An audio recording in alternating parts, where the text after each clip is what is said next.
Hi everyone, how are you feeling today? If you're like me, you're still digesting the announcement from the Prime Minister about the gradual lifting of the lockdown and trying to understand exactly what that means for you and your family. People seem to be responding to this news in different ways. Some are delighted because they'll be better placed to enjoy our beautiful Dorset beaches and lovely countryside. Others are a bit disappointed because they were hoping for a bit more. For me, as always, I try to remain positive, to be grateful for all the good things in my life that make this a bit easier, to be encouraged by the baby steps that have been announced, and to try not to worry about the things that I cannot change. We must remember that this situation won't last forever. It really will come to an end at some point. In the meantime, there's been lots to celebrate. This month we've celebrated both the International Day of the Midwife and International Nurses Day. Of course, we weren't really able to do it quite as we'd originally planned before the outbreak of COVID-19, but it was still great to have the opportunity to focus on the amazing work of our nurses and midwives across both our trusts and all our sites, and to thank them for all that they do. Never before has the work of our nurses and midwives been so much in the spotlight as our hospitals have adapted to cope with this global pandemic, and our teams have been right at the forefront of this. Thank you to every single one of you. We are very, very grateful and we are hugely proud of you. So talking about being grateful, last week I had the opportunity to meet with some of our fantastic cleaners.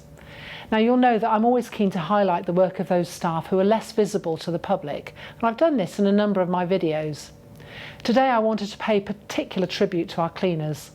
I have been really humbled by the dedication and commitment of our cleaning staff, whose work has never been more important.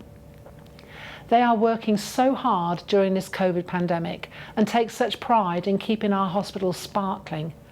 We should all be hugely grateful to them for all that they're doing to keep our staff and our patients safe. A very special thank you to both amazing teams in both trusts. Maintaining good communications is really important to me, and yesterday the chairman and I had the opportunity to use Microsoft Teams for the very first live streamed joint staff briefing. Over 300 people joined us for a lively session, and it gave us the chance to brief you on the latest position around COVID, to provide an update on the merger, which is once again at the forefront of my mind now, and to share the latest news regarding our exciting capital programme. The session was recorded and it's been shared on our intranet, and we're also sharing the slides that we used, so do have a look if you weren't able to join us. We plan to do more of these briefing sessions via Teams. It allows us to connect with large numbers of people across all three of our sites, and I absolutely love seeing the questions and comments in the chat bar. So, as I mentioned at the start of this video, and with the announcement of the first steps in lifting the lockdown, we've started thinking about how we can step up our hospital activity to provide more treatment and care, whilst at the same time keeping our staff and patients safe.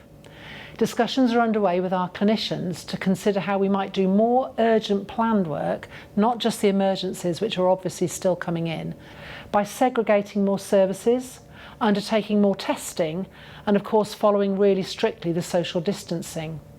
This is quite complex work, but we will use this to develop a route map as to how we move forwards, and there'll be more about that coming out over the next few weeks. Now, a critical element of this plan has to be that we really step up social distancing in work.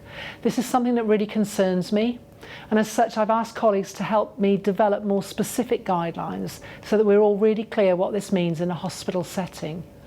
Social distancing is critical if we're to keep our patients, colleagues and families safe, and adhering to the 2-metre rule is everyone's responsibility.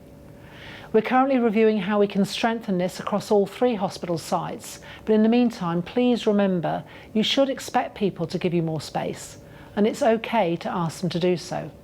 So in closing, I'm acutely aware that on top of your day job, which is challenging enough, you will all have commitments and responsibilities outside work that require your attention. We're all people and we don't function in isolation. So do please take advantage of all the support that's been put in place. Visit the wellness centres that have been opened to encourage you to rest, recuperate, to talk and to be supported. Every single one of you makes a huge contribution, and we want to do everything we can to support you in undertaking your essential roles. You know, I've said many times before, I'm immensely proud to be Chief Executive of 2 such great organisations, and in thinking about the future, I'm really excited at the prospect of leading University Hospitals Dorset. Thanks once again for all that you're doing. Be kind to each other, take care, and do stay safe.